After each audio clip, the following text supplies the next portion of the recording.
ಬಿಜೆಪಿಯ ರಾಷ್ಟ್ರೀಯ ಅಧ್ಯಕ್ಷರು ಯಾರಾಗ್ತಾರೆ ಅನ್ನುವಂಥ ಪ್ರಶ್ನೆಗೆ ಈಗ ಉತ್ತರ ಸಿಕ್ಕಿದೆ. ನಿತಿನ್ ನಬೀನ್ ಅವರನ್ನ ರಾಷ್ಟ್ರೀಯ ಅಧ್ಯಕ್ಷರನ್ನಾಗಿ ಆಯ್ಕೆ ಮಾಡಲಾಗಿದೆ. ರಾಜ್ಯಾಧ್ಯಕ್ಷರು ಯಾರು? ಕರ್ನಾಟಕದ ಬಿಜೆಪಿಯ ರಾಜ್ಯಾಧ್ಯಕ್ಷರು ಯಾರು? ಇದರ ಬದಲಾವಣೆ ಏನಾದರೂ ಆಗತ್ತಾ ಅನ್ನೋದರ ಬಗ್ಗೆ ಚರ್ಚೆಗಳು ನಡೆದಿತ್ತು. ಆದರೆ ವಿಜಯೇಂದ್ರ ಸೇಫ್ ಆಗುವಂತ ಮುನ್ಸೂಚನೆ ಕಾಣ್ತಾ ಇದೆ. ಬಿಜೆಪಿ ಎಲ್ಲ ಆಂತರಿಕ ಚುನಾವಣೆ ಮುಕ್ತಾಯ ಆಗಿದೆ. ಬಿಜೆಪಿ ರಾಜ್ಯಾಧ್ಯಕ್ಷರ ಆಯ್ಕೆ ಗೊಂದಲಕ್ಕೆ ಸದ್ಯ ವಿರಾಮ ಬಿದ್ದಿದೆ.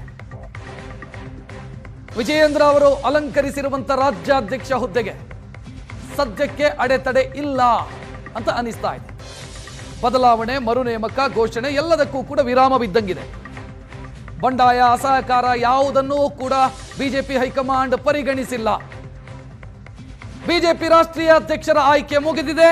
ಆಂತರಿಕ ಚುನಾವಣಾ ಪ್ರಕ್ರಿಯೆಗಳು ಸಂಪನ್ನ ಆಗಿದೆ. ಈ ಬೆನ್ನಿಗೆ ಬಿಜೆಪಿಯ ಕರ್ನಾಟಕದ ಅಧ್ಯಕ್ಷರಲ್ಲಿ ಬದಲಾವಣೆಗಳಾಗತ್ತಾ ಅನ್ನುವಂಥ ಚರ್ಚೆಗಳು ಏನಾಗಿತ್ತು, ಅಥವಾ ಬದಲಾವಣೆ ಮಾಡಬೇಕು ಅನ್ನುವಂಥ ಪ್ರಯತ್ನಗಳನ್ನು ಕೆಲವರು ಮಾಡಿದ್ರು. ಆ ಪ್ರಯತ್ನಕ್ಕೆ ಯಶಸ್ಸು ಸಿಕ್ತಿಲ್ಲ.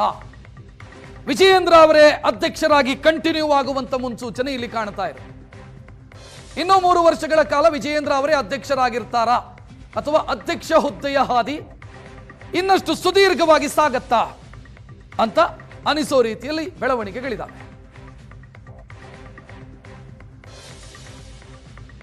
ಹೆಚ್ಚಿನ ಡೀಟೇಲ್ ನೀಡೋದಕ್ಕೆ ನಮ್ಮ ಪ್ರತಿನಿಧಿ ರವಿ ಶಿವರಾಮ್ ನೇರ ಸಂಪರ್ಕದಲ್ಲಿ. ರವಿ ಶಿವರಾಮ್, ಪ್ರಯತ್ನಗಳಾಗಿತ್ತು, ಚರ್ಚೆಗಳಾಗಿತ್ತು. ಪ್ರಯತ್ನ ವಿಫಲ ಹಂಗಿದ್ರೆ ವಿಜಯೇಂದ್ರ ಅವರನ್ನು ಬದಲಾಯಿಸಬೇಕು ಅನ್ನುವಂತ ಆ ಪ್ರಯತ್ನ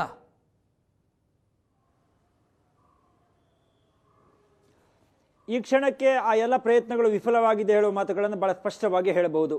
ವಿಜಯೇಂದ್ರ ಅವರು ನವೆಂಬರ್ 27ಕ್ಕೆ ಅಂದರೆ ಮುಂದಿನ 2027 ನವೆಂಬರ್ 27ಕ್ಕೆ 3 ವರ್ಷ ಪೂರೈಕೆಯನ್ನು ಮಾಡ್ತಾರೆ. ಆ ಸಂದರ್ಭದಲ್ಲಿ ಬದಲಾಗ್ತಾರೋ ಅಥವಾ ಮುಂದುವರಿತಾರೆ ಅನ್ನೋದ್ರ ಬಗ್ಗೆ ಯಾವುದೇ ಸ್ಪಷ್ಟತೆ ಇಲ್ಲ. ಆದರೆ ಯಾವಾಗ ವಿಜಯೇಂದ್ರ ಅವರ ಆಯ್ಕೆ ಆಯಿತು ಆ ಸಂದರ್ಭದಲ್ಲಿ ಹಿರಿಯ ನಾಯಕರುಗಳ ಅಸಹಕಾರ ಇರಬಹುದು. ಯತ್ನಾಳ್ ಅವರು ಪಾರ್ಟಿಯಿಂದ ಉಚ್ಚಾಟನೆ ಆಗುವ ಪೂರ್ವದಲ್ಲಿ ಬಹಳ ವಿರೋಧವನ್ನು ಮಾಡಿದರು. ರೆಬೆಲ್ಸ್ ಟೀಮ್ ಈಗಲೂ ಕೂಡ ಸಕ್ರಿಯವಾಗಿದೆ. ತಟಸ್ಥ ಬಣ ಎನ್ನುವಂಥದ್ದು ಇನ್ನೂ ಕೂಡ ದೆಹಲಿಗೆ ಹೋಗಿ ಆಗಾಗ ಹಿರಿಯ ನಾಯಕರುಗಳನ್ನು ಭೇಟಿ ಮಾಡಿ ಮಾತುಕತೆಯನ್ನು ಮಾಡಿ ಬರ್ತಾರೆ. ಆದರೆ ಹಿಂದೆ ಯಾವೆಲ್ಲ ಪ್ರಯತ್ನಗಳಾಗಿದ್ವೋ ರಕ್ಷತ್, ಆದರೆ ಆ ಪ್ರಯತ್ನಗಳು ಯಾವುದು ಕೂಡ ಇಲ್ಲಿಯ ತನಕ ಸಫಲತೆಯನ್ನು ನೀಡಿಲ್ಲ ಅನ್ನೋದು ಬಹಳ ಸ್ಪಷ್ಟವಾಗಿ ಕಾಣ್ತಾ ಇದೆ. ಸಾಮಾನ್ಯವಾಗಿ ಬಿಜೆಪಿಯಲ್ಲಿರುವಂಥ ಒಂದು ಆಂತರಿಕ ಚುನಾವಣೆ ಪ್ರಕ್ರಿಯೆಗಳು ಹೇಗಾಗ್ತವೆ ರಕ್ಷತ್? ಬೂತ್ ಅಧ್ಯಕ್ಷರನ್ನು ಆಯ್ಕೆ ಮಾಡೋದಕ್ಕೆ ಮಂಡಲದಿಂದ ಉಸ್ತುವಾರಿಗಳು ಹೋಗ್ತಾರೆ, ಮಂಡಲ ಅಧ್ಯಕ್ಷರನ್ನು ಆಯ್ಕೆ ಮಾಡೋದಕ್ಕೆ ಜಿಲ್ಲೆಯಿಂದ ಉಸ್ತುವಾರಿಗಳು ಹೋಗ್ತಾರೆ, ಜಿಲ್ಲಾ ಅಧ್ಯಕ್ಷರ ಆಯ್ಕೆ ಮಾಡೋದಕ್ಕೆ ರಾಜ್ಯದಿಂದ ಉಸ್ತುವಾರಿಗಳು ಬರ್ತಾರೆ. ಅದೇ ರೀತಿ ರಾಜ್ಯದ ನಾಯಕರುಗಳನ್ನು ಆಯ್ಕೆ ಮಾಡುವಾಗ ಕೇಂದ್ರದಿಂದ ಉಸ್ತುವಾರಿಗಳು ಬರ್ತಾರೆ. ಕೇಂದ್ರದ ಉಸ್ತುವಾರಿಯಾಗಿ ಶಿವರಾಜ್ ಸಿಂಗ್ ಚೌಹಾಣ್ ಅವರನ್ನ ನೇಮಕ ಮಾಡಲಾಗಿತ್ತು. ಆದರೆ ಚುನಾವಣಾ ಪ್ರಕ್ರಿಯೆ ರಾಜ್ಯ ಬಿಜೆಪಿಯಲ್ಲಿ ನಡೆದಿಲ್ಲ. ವಿಜಯೇಂದ್ರ ಅವರು ನೇಮಕಾತಿ ಆಗಿದೆ. ಆ ನೇಮಕಾತಿ ಆದೇಶದ ಮೂಲಕ ಮುಂದುವರಿತಾ ಇದ್ದಾರೆ. ಹೀಗಾಗಿ ರಾಷ್ಟ್ರೀಯ ಅಧ್ಯಕ್ಷರ ಆಯ್ಕೆಯಾಗುವ ಪೂರ್ವದಲ್ಲಿ ಎಲ್ಲ ರಾಜ್ಯಗಳಲ್ಲೂ ರಾಜ್ಯಾಧ್ಯಕ್ಷರ ಆಯ್ಕೆ ಆಗುವಾಗ ಕೇಂದ್ರದಿಂದ ಉಸ್ತುವಾರಿಗಳು ಹೋಗಿ ಅಲ್ಲಿ ಘೋಷಣೆಯನ್ನು ಮಾಡಿದ್ದನ್ನು ನೋಡಿದ್ದೇವೆ. ಆದರೆ ವಿಜಯೇಂದ್ರ ಅವರ ಆಯ್ಕೆ ಪ್ರಕ್ರಿಯೆಯಲ್ಲಿ ಆ ರೀತಿಯ ಆಂತರಿಕ ಚುನಾವಣೆಗಳು ನಡೆದಿಲ್ಲ. ಹೇಗೆ ಲೋಕಸಭಾ ಚುನಾವಣೆ ಸಂದರ್ಭದಲ್ಲಿ ಅವ್ರನ್ನ ರಾಜ್ಯಾಧ್ಯಕ್ಷ ಅಂತ ನೇಮಕ ಮಾಡಲಾಯಿತು, ಆ ನೇಮಕಾತಿ ಆದೇಶ ಮುಂದುವರೆದಿದೆ. ಇನ್ನೂ ಕೂಡ ಅವರು ಸುಮಾರು 1 ವರ್ಷಗಳ ಕಾಲ, 3 ವರ್ಷ ಅವಧಿ ಮುಕ್ತಾಯಕ್ಕೆ 1 ವರ್ಷಗಳ ಕಾಲ ಇನ್ನೂ ಕೂಡ ಬಾಕಿ ಇದೆ.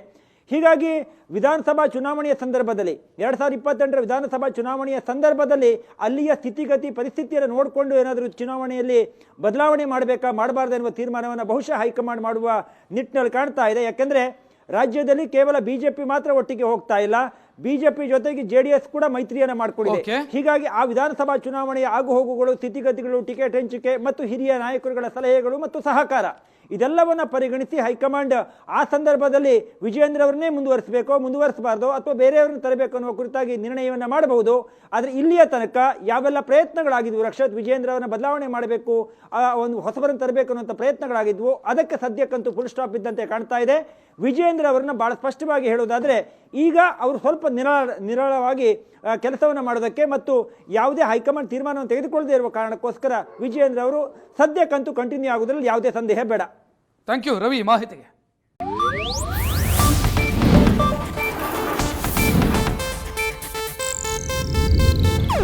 ಇದು ಏಷ್ಯಾನೆಟ್ ನ್ಯೂಸ್ ನೆಟ್ವರ್ಕ್ ಪ್ರಸ್ತುತಿ.